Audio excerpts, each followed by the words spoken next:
Hey, shalom, family. Most High in Christ bless. This is 15 Minutes with the Captain, and I am Captain Zakai, and my reader, Soldier Sirach. All praises to the Lord. Hey, so listen, today's class is called Hate Life. Hate life. Now, you might be thinking, hate life. Yes, hate life. We're going to get into it. All right, we're going to start with Solomon, Ecclesiastes chapter 2. All right, stay. Y'all pay close attention to what's being read. All right, Ecclesiastes chapter 2, verse 1. This is the book of Ecclesiastes, chapter 2 and verse 1. I said in mine heart, go to now. I will prove thee with mirth. Therefore, enjoy pleasure. And behold, this also is vanity. So Solomon said he going to prove himself, right? He said what? That he wants to enjoy pleasure, all right? And prove himself with what? With mirth, with happiness, right? Read on. We're going to read verse 3. I said of laughter, it is mad. And of mirth, what doeth it? Come on. I sought in my heart to give myself unto wine. I want y'all to hear that. Solomon said, I sought in my mind to give myself unto wine. Meaning what? He want to drink, get drunk and all that. That's what he's saying. Read. Yet acquainting mine heart with wisdom. But yet he's acquainting his mind with wisdom, right? Meaning he understands the laws and everything, but he wants to go against that right now. You hearing this correct? He wants to go against it because he wants to see what everybody's going through. Read. And to lay hold on folly. He wants to lay hold on sin. Read.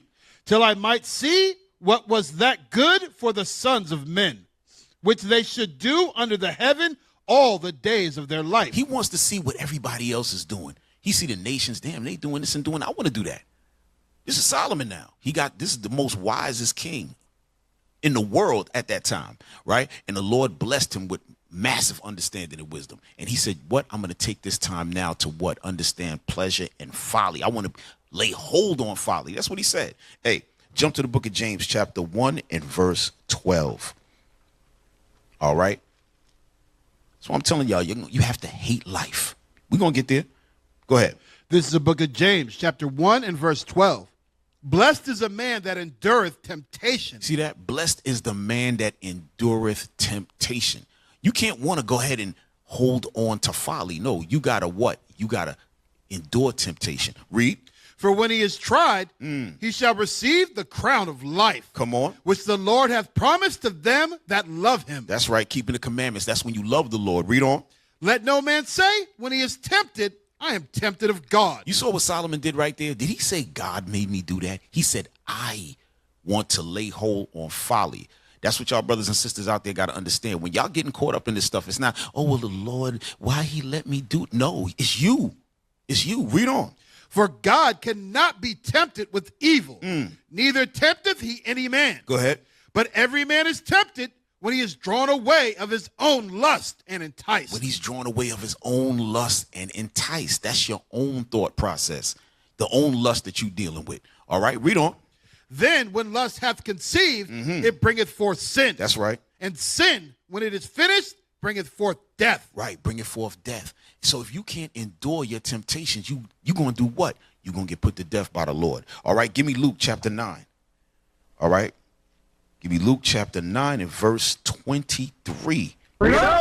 This is a book of Luke chapter 9 and verse 23. Go ahead. And he said to them all, if any man will come after me, let him deny himself and take up his cross daily and follow me. You see that? You got to deny yourself and pick up your cross daily. Meaning what? The things that you lust after, you got to deny them, right? If that's your thorn in the side, so to speak, that Paul was talking about, then you got to pick up that cross daily and deal with it and endure that temptation. Read on.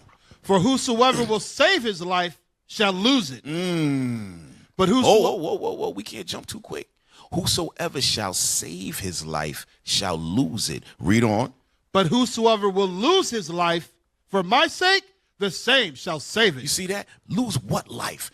That life that you live in, that's what? In sin, right? That's what he's talking about. When you try to save that life, right, saying, oh, man, well, that's what I like to do. And a lot of y'all say that, well, I ain't messing with them because they talking about you can't do this, you can't do that. Shit, I like eating shrimp. I like eating pork. I like eating catfish. I like being homosexual. You know what I mean? I like threesomes. That's me. That's what, you know what I mean? No, the Lord said, deny yourself. You know what I mean?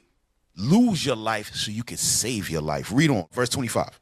For what is a man's advantage if he gain the whole world and lose himself or be cast away? And some of y'all lust is money, right? Y'all want to go after that, right?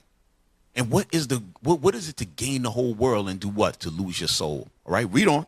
For whosoever shall be ashamed of me and of my words, of him shall the Son of Man be ashamed. Right. If you don't want to keep the commandments, and you, because that's what it is. You ashamed to do it, right? The Lord said, "What? I'm gonna be ashamed of you," meaning what? You ain't gonna make it. Read. When he shall come in his own glory, and in his Father's and of the holy angels. Right. So let me say this to y'all now, right? Y'all are saying, well, listen, I'm living a certain lifestyle. I'm making a certain amount of money. Why I can't do what I want to do? I want to be able to do this if the women love me and this and that. Whoa, slow down. We're going to go back to Ecclesiastes. Let's make something clear. I want to make something clear with y'all when it comes to the Lord and money and the blessings that y'all getting. The Lord is not against y'all enjoying yourselves with the money. He's not. We're going to prove it to you right now. Give me Ecclesiastes 5, and we're going to read 18 and 19. Because some of y'all might be thinking, oh, well, shoot, I got big riches, like the brother in Matthew 19. When the brother said, I got many great possessions, I don't want to follow Christ. He didn't understand. But read, come on. This is the book of Ecclesiastes, chapter 5 and verse 18. Behold that which I have seen. It is good and comely for one to eat and to drink. Come on. And to enjoy the good of all his labor. And to enjoy the good of all his labor. Y'all working hard. Y'all making good money. The Lord said, go ahead. Enjoy yourself. To eat and to drink. Enjoy. Go ahead. That he taketh under the sun. Come on. All the days of his life. Come on. Which God giveth him. For it is his portion. The Lord said, that's your portion. Enjoy. Read. Every man also to whom God hath given riches and wealth. Right. And whoa. Every man also to whom God hath given riches and wealth. Come on. And hath given him power to eat thereof, and to take his portion, and to rejoice in his labor. This is the gift of God. This is the gift of God. So the Lord ain't got no problem with you going out there and buying yourself a nice little car, whatever. You know, whatever floats your boat, right? Nice place to live. It's fine. Eating at a nice restaurant, that's fine. But guess what comes with all that? And I'm not saying that's wrong, but guess what? You have temptations on that. Now, when you get the nice car, you get some women looking, and you start to do what? You don't endure temptation. You now want to touch. Now you're going too far, right? So it's not about the money. It's about how you act, right? We're going to keep going. Give me Hebrews 11 and verse 24. Hebrews chapter 11 and verse 24. Because what? It's all about enduring temptation, no matter what lifestyle you in. Let's say if you don't have money and you broke and poor, then your temptation is going to be to steal or maybe do something illegal to get to a certain level, right? So it doesn't matter whether one spectrum or the other. You have to endure temptation. Go ahead. This is the book of Hebrews, chapter 11 and verse 24. Come on. By faith, Moses, when he was come to years, refused to be called the son of Pharaoh's daughter. Come on. Choosing rather to suffer affliction with the people of God than to enjoy the pleasures of sin for a season. Right. Because what? At that time, Moses was a big man in Egypt, right? He was right underneath the Pharaoh. But it said that when he came to age, he said to himself, you know what? I'm an Israelite. Let me go be with my people as opposed to just being here and getting all this money and the pleasures of sin and all that. Because he had all the women. He had everything that you could imagine you would have if you was the number 2 man in a country. All right, go ahead. Esteeming the reproach of Christ greater riches than the treasures in Egypt. For he had respect unto the recompense of the reward. He had respect unto what? Making it to the kingdom. Right? As opposed to what? Running behind the riches and then the women and all the other trappings that come with it, right? In that kind of life, in that lifestyle, that's not according to the Lord, right? So now, give me 2 Peter chapter 6, right?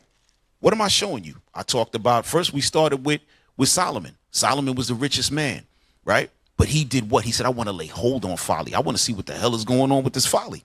Right? Then we talked about Moses. He was rich at the time, but he said, no, I'm going to shun that. I'm going to go be with my people because I have respect unto the recompense of the reward, meaning getting to the kingdom. Now we're going to talk about Lot. Go ahead. What did I say? 2 Peter 2 and 6, right? Go ahead. This is the book of 2 Peter, chapter 2 and verse 6.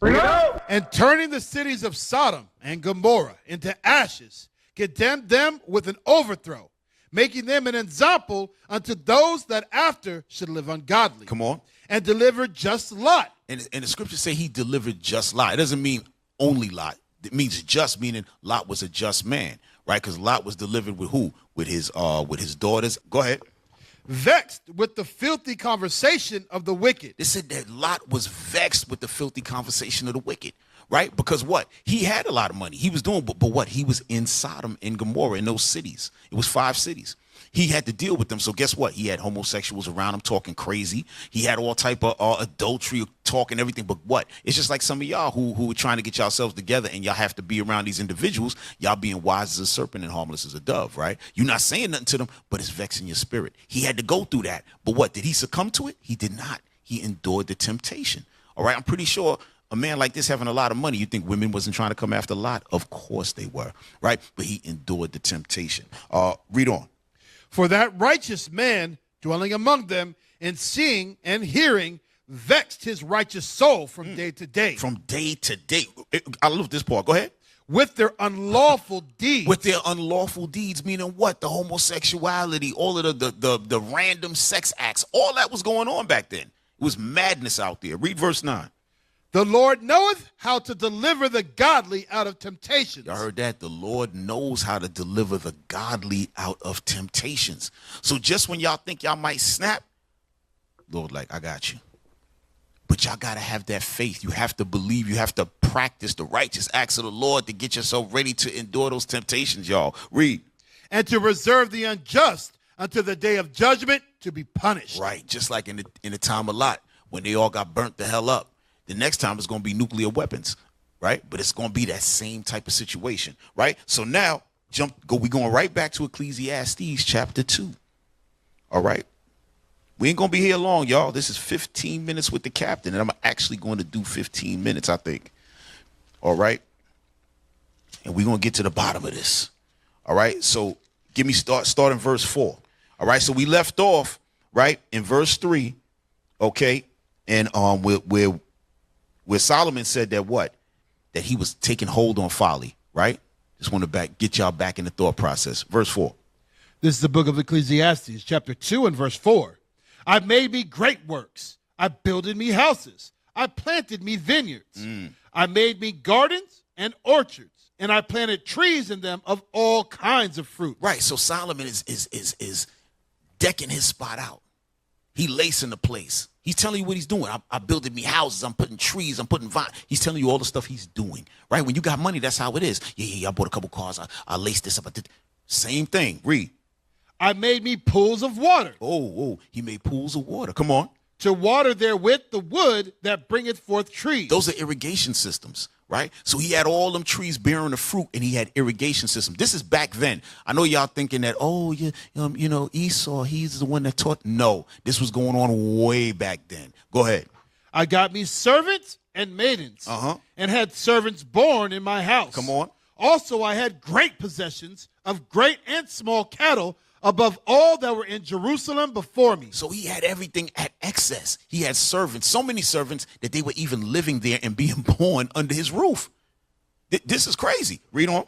I gathered me also silver and gold, and the peculiar treasure of kings and of the provinces. Right. So he had all types of gold, silver, anything of any treasures of value. Solomon is telling you. Everything what we reading, y'all, Solomon is telling you he owns it. He built it. I want y'all to really put this into. I want y'all to really sink into this while we reading it. He has all of these things at his beck and call.